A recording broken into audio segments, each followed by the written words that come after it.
Ang tanong, What is freedom in relation to human rights? Kung bago ka sa channel na ito, huwag kalimutang pindutin ang like, subscribe button, at notification bell para otomatiko kang maa-update sa mga latest videos na tiyak na makakatulong sa iyo. Para ipaliwanag ang kasagutan sa ating tanong, naririto na po ang ating abang lingkod, ang ating Justice Buddy, Attorney Jeffrey Bahita. isang mapagpalang araw sa ating lahat. Ang ating paksa sa araw na to ay freedom in relation to human rights. Ano ba ang freedom? Yan ang ating lulutasin. Kung titignan mo ang www.google.com/search freedom plus definition, may makikita kang tatlong kahulugan ng freedom. Diyan iikot ang ating talakayan. Sa episode na ito, kalinsabay niyan ang mga halimbawa na matatagpuan natin sa ating saligang batas. Ames Mark, your review authority. Ang sabi dito, ang freedom is the power or right to act, speak, or think as one wants without hindrance or restraint. Ito daw ay tumutukoy sa kapangyarihan o karapatan ng isang tao na gumawa, magsalita o mag-isip ng walang balakid at walang pumipigil. Ano-ano ba ang mga halimbawa niyan? Tignan natin ang ating saligang batas.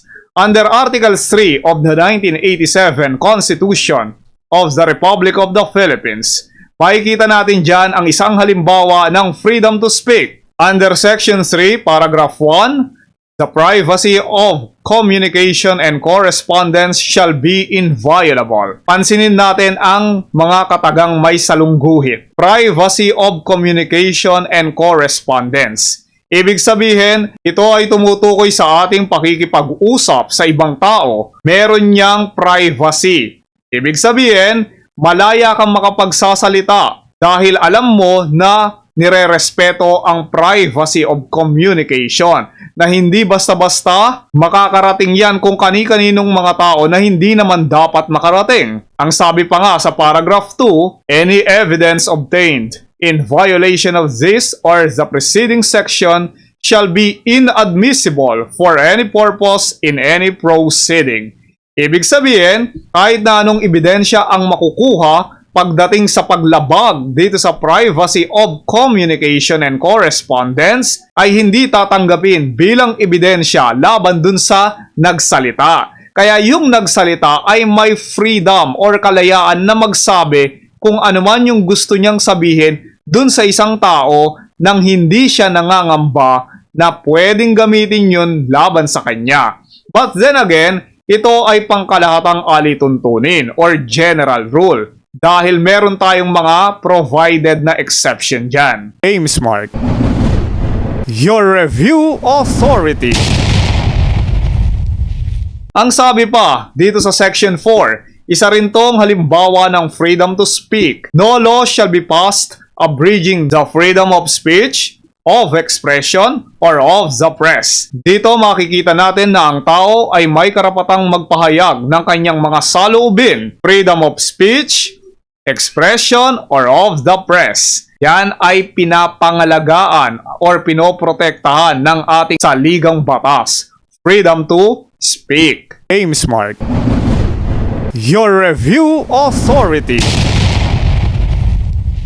Ito naman ang example of freedom to think, speak, and act. Ang sabi sa Section 5, no law shall be made respecting an establishment of religion or prohibiting the free exercise thereof. Kung papansinin mo, think, speak, and act. Bakit? Dahil yung paniniwala natin sa relihiyon ay konektado sa ating pag-iisip. Kung anong gusto nating paniwalaan or panampalatayaan, walang makakapigil dyan dahil pinoprotektahan niya ng ating saligang batas. Kahit na anumang relihiyon ang gusto mo, yung iba nga walang relihiyon, okay lang din sa kanila. May karapatan silang hindi umanib sa kahit na anong relihiyon na meron tayo sa Pilipinas or sa buong mundo. Kung gusto mo namang maniwala or manampalataya na may Diyos, meron ka rin karapatan na mamili ng kahit na anong relihiyon na gusto mo. Dahil yun ang iyong karapatang maniwala, mag-isip or manampalataya. Kalinsabay niyan ay yung pagsasalita natin. Dahil yung pagsasalita natin ay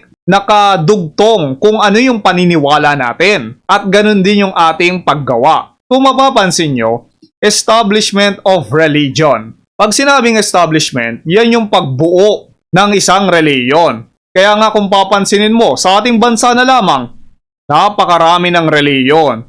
Walang nagbabawal na magtayo ka ng sarili mong reliyon kung gusto mo. Dahil karapatan mo yan na nakalagay sa ating saligang batas. Base sa iyong paniniwala at base sa iyong mga sinasabi. At hindi rin pinagbabawal ang free exercise. Kung paano mo gagawin, yung naiisip mo o yung pananampalataya mo, yung sinasabi mo, kung paano mo i-exercise yan, hindi yan pinagbabawal ng ating konstitusyon. Maliban na lamang kung may mga regulations na dapat nating sundin. Halimbawa, ngayong panahon ng pandemya, bawal muna ang mga mass gathering. Kaya nga, kahit meron tayong karapatan na magsimba or sumamba, nire-regulate ang bilang ng mga tao na pumupunta sa mga simbahan or kapilya dahil nga iniiwasan ang mass gathering. Dapat pa rin sundin ang social distancing. Ames Mark. Your Review Authority. Ito ang ikalawang definition ng freedom na makikita natin sa Google.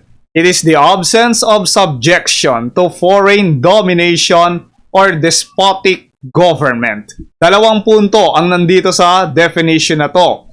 Wala daw foreign domination, ibig sabihin malaya tayo, kaya nga freedom Meron tayong independence. Hindi pwedeng makialam ang ibang estado or ang ibang bansa sa mga Pilipino pag nandito sa Pilipinas. Hindi pwede yan. Yung despotic government naman, meron tayong karapatan na magkaroon ng maayos na gobyerno na hindi mapang-api or hindi mapang-abuso. Ames Mark. Your Review Authority. Tingnan natin ang ating saligang batas. Pagdating dito, this is an example of freedom from foreign domination. Under Article 2 of the 1987 Constitution, in its Section 2, it partly provides the Philippines adheres to the policy of peace, equality, justice, freedom, cooperation, and amity with all nations. Ibig sabihin, hindi na pwede yung katulad dati na sinasakop tayo ng ibang bansa. Ang ating kasaysayan ay magsasabi na nung unang panahon, ang Pilipinas ay nasakop ng mga Kastila, Amerikano at ng Hapon. Ngayon, bawal na yan dahil meron tayong freedom from foreign domination. Walang bansa ang pwedeng sumakop sa Pilipinas dahil ang Pilipinas ay kinikilala sa buong mundo bilang isang soberenyang bansa. Ang bansang may sariling karapatan na maging malaya sa pananakop ng kahit na anong bansa saan mampanig ng daigdig. Ames Mark. Your Review Authority. Ito pa ang isang example of freedom from despotic government. Under Section 4 of Article 3 ng ating saligang batas, it partly provides the right of the people peaceably to assemble and petition the government for redress of grievances. Dito makikita natin na may karapatan ng mga taong bayan na magpulong-pulong or magkatipon ng mapayapa para ipetisyon kung anuman ang hindi magandang ginagawa ng ating gobyerno. Noong 1986, dyan sa EDSA or Epifanio de los Santos Avenue, ay nagtipon-tipon ng milyong tao para ipetisyon ang gobyerno nung panahon na yan. At yan ay ginagalang at pinoprotektahan ng ating saligang batas. Ang kailangan lang, yung pag-assemble nila or yung pagkakandak nila ng rally ay mapayapa, hindi magulo. Dahil pag magulo yan, pwede ang i-disperse ng ating mga kapulisan or kasundaluhan. Ames Mark. Your Review Authority. Ang ikatlong definition ng freedom na binigay ng Google ay it is a state of not being imprisoned or enslaved. May dalawang punto na makikita natin sa definition na to, imprisonment and slavery. Ito ang halimbawa ng freedom from imprisonment. Under Section 18, Paragraph 1, Article 3 pa rin ng ating saligang batas, it provides, no person shall be detained solely by reason of his political beliefs and aspiration. Kahit ano ang paniniwala mo, whether dilawan o pulahan o kahit na anumang kulay, hindi ka pwedeng ikulong. Meron kang freedom from imprisonment. Kung yun lang ang magiging batayan, yung paniniwala mo pagdating sa politika. Pero huwag kang gagawa ng hindi dapat, katulad ng rebellion, kudeta, or sedition dahil yang mga yan ay ipinagbabawal ng ating revised penal code. James Mark, your review authority. Ang sabi sa Section 20 of Article 3, no person shall be imprisoned for debt or non-payment of a poll tax. Ibig sabihin, walang tao na pwedeng ikulong dahil sa utang. Again, ito ay bilang pangkalatang alituntunin. Walang nakukulong dahil sa utang. Subalit, kapag ka merong elemento ng panlilinlang o panloloko, maaaring pumasok yan sa swindling or estafa na pinaparusahan sa Artikulo 315 ng ating Kodigo Penal ng Pilipinas. Alinsabay niyan, wala ding makukulong sa hindi pagbabayad ng poll tax. Iyan yung sedula na nasa munisipyo. Pag hindi ka nakapagbayad ng sedula, hindi ka pwedeng ikulong. Yan ang freedom from imprisonment. James Mark, your review authority. Ito naman ang example of freedom from slavery or yung gagawing alipin. Under Section 18, Paragraph 2, no involuntary servitude in any form shall exist except as a punishment for a crime whereof the party shall have been duly convicted. Ibig sabihin, bawal na ang pang-aalipin.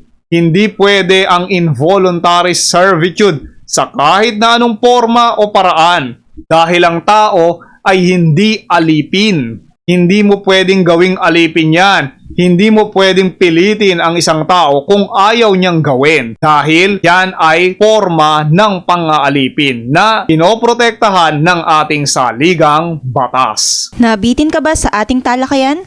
Panoorin mo ang iba pang videos ng ating Justice Body. Dahil ang sabi sa Kawikaan 13:20, ang nakikisama sa may unawa ay magiging matalino, ngunit ang kasama ng mangmang ay masusuong sa gulo.